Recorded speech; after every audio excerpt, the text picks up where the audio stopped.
Chers auditeurs, pour aujourd'hui, voici un petit extrait d'une lettre de Paul parmi les diverses propositions des nombreuses listes en usage.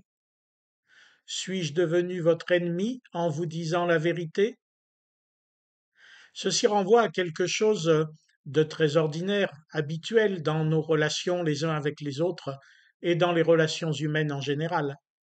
Je n'irai pas jusqu'à chanter le premier qui dit la vérité, il doit être exécuté. Je ne le chanterai pas parce que c'est hélas trop vrai, trop souvent vrai. Il n'est que de lire le journal ou d'ouvrir la télé, et que ce soit en matière de déni de démocratie ou de violence sexuelle, que ce soit par lynchage médiatique ou par véritable assassinat. Plus prosaïquement, la plupart d'entre nous ne sommes ni Godrèche ni Navalny. La plupart n'ont pas non plus vécu des choses aussi dramatiques. Encore que, mais ça ne se dit pas. Voilà le problème. Ça ne se dit pas. Or, aussi bien pour les petits que souvent pour soi-même, il y a des choses qui doivent être dites, qui ne peuvent pas rester cachées sous peine de blessures ouvertes à perpétuité.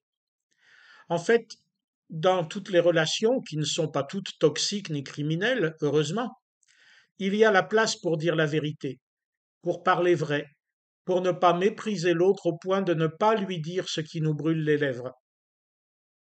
Avec les chrétiens de Galatie, au centre de la Turquie actuelle, la question était d'importance. Ils s'étaient laissés entraîner par des chrétiens de Judée venus leur dire qu'ils n'étaient pas chrétiens comme il fallait.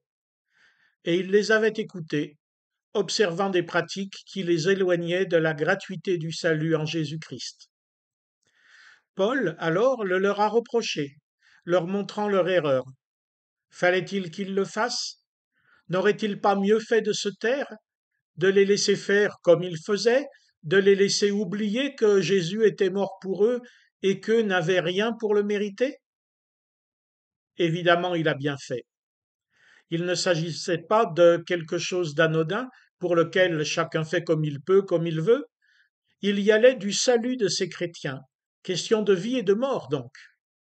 Car même des questions de nourriture, d'habillement, de maquillage, de rites, etc., dont on pourrait penser qu'elles sont sans importance, peuvent rejaillir sur celui qu'elles concernent, lui porter tort, l'isoler socialement et donc abîmer son moral, sa vie. Faut-il alors que je me taise? C'est bien souvent ce que je fais. Pas de problème ni pour moi, ni pour l'autre.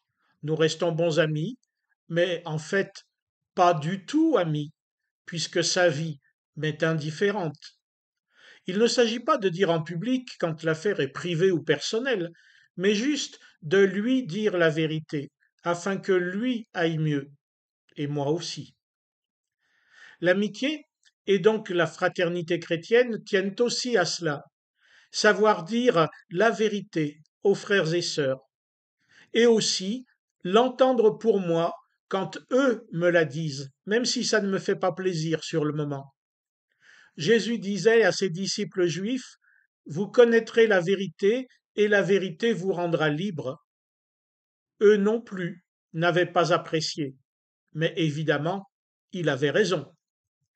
Alors au moins dans l'Église, et nous chrétiens dans nos relations avec d'autres, restons amis, disons la vérité, gentiment bien sûr.